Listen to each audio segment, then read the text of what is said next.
Cianjur. Kota ini berjarak 40 mil dari Bogor.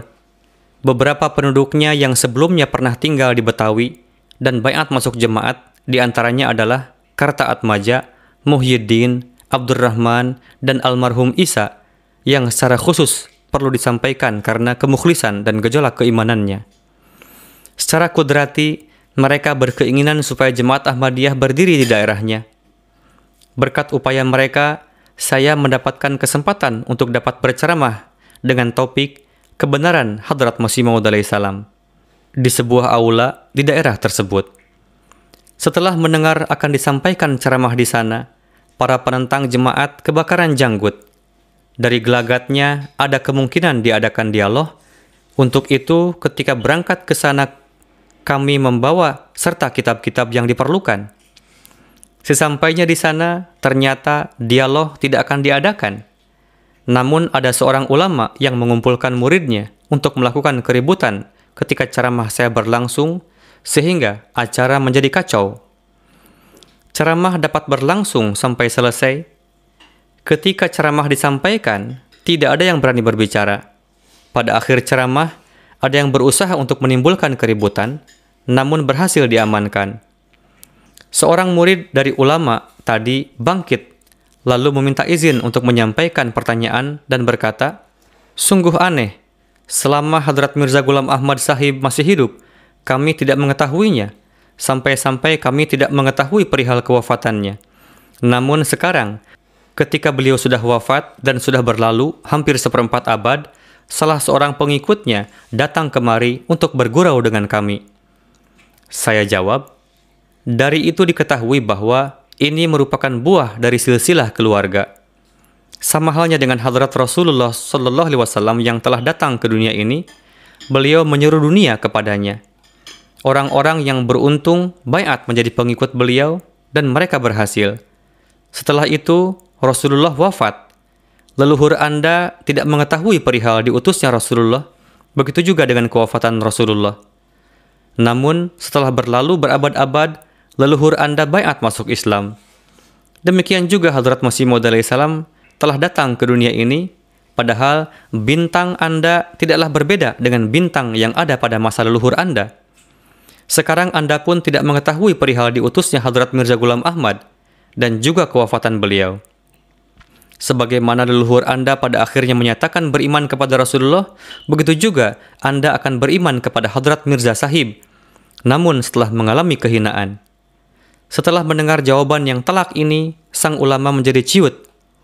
Sekarang, alih-alih menampilkan murid-muridnya di hadapan saya, ia mulai membagi-bagikan kertas kepada para muridnya yang bertuliskan keberatan-keberatan yang bertujuan supaya dari setiap penjuru ruangan dilontarkan pertanyaan yang berisi keberatan terhadap jemaat pada acara tersebut. Saya bangkit lalu berkata, "Berbicara secara sembunyi di balik tabir bukanlah sikap jantan. Jangan Anda jadikan murid-murid Anda sebagai tabir penghalang bagi Anda. Silahkan tampil ke muka dan tanyakan apa yang ingin Anda tanyakan kepada saya." Ulama tersebut bangkit lalu membuka catatan dan membacanya, yang intinya adalah Hadrat Masih Maud alaihissalam melontarkan banyak cacian kepada Hadrat Isa alaihissalam. Saya bertanya, "Berikan rujukannya jika benar demikian." Beliau menyebutkan nama buku karya Hadrat Masih Maud alaihissalam yang berjudul Anjame Adham. Lalu saya berikan buku Anjame Adham kepadanya dan berkata, "Silahkan tunjukkan kepada saya cacian Hadrat Mirza Sahib kepada Nabi Isa alaihissalam." Mendengar itu, beliau kebingungan. Dari gerak-geriknya terkesan bahwa beliau hanya mendengar saja nama buku Anjame Adham, namun tidak pernah melihatnya. Saya berusaha alihkan perhatian hadirin kepada hakikat itu. Beberapa menit berikut, saya bertanya kepada sang ulama, "Anda sebelumnya tidak pernah melihat buku ini. Keberatan yang Anda lontarkan ini hanya dibuat-buat.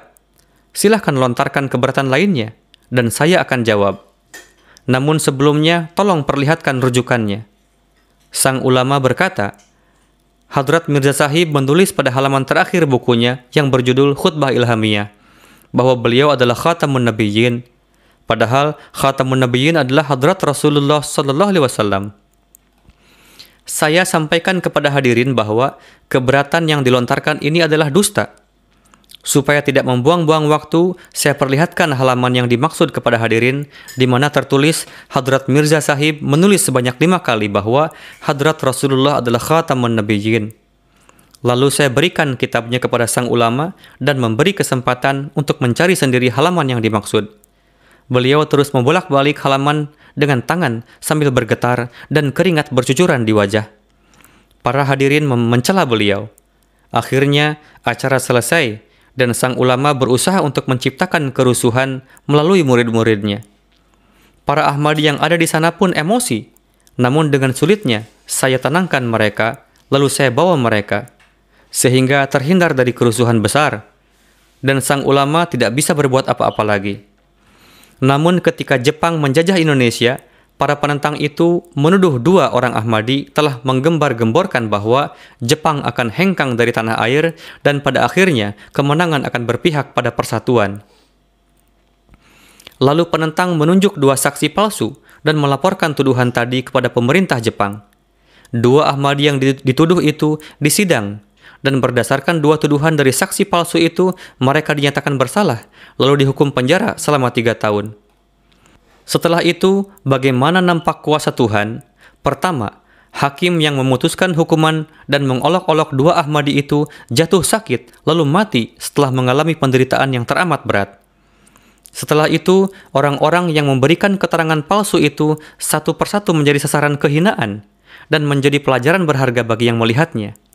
Bahkan saudaranya sendiri dan orang-orang yang seakidah dengannya serta-merta mengatakan bahwa hukuman yang dideritanya ini merupakan balasan karena kesaksian palsu mereka atas 2 Ahmadi di pengadilan. Alhasil, setelah disampaikannya ceramah seperti yang disebutkan di atas, timbul keinginan dalam diri orang-orang untuk mengetahui lebih dalam mengenai jemaat sehingga jemaat dapat berdiri di sana dengan cepat. Wa hadza min fadli Rabbi.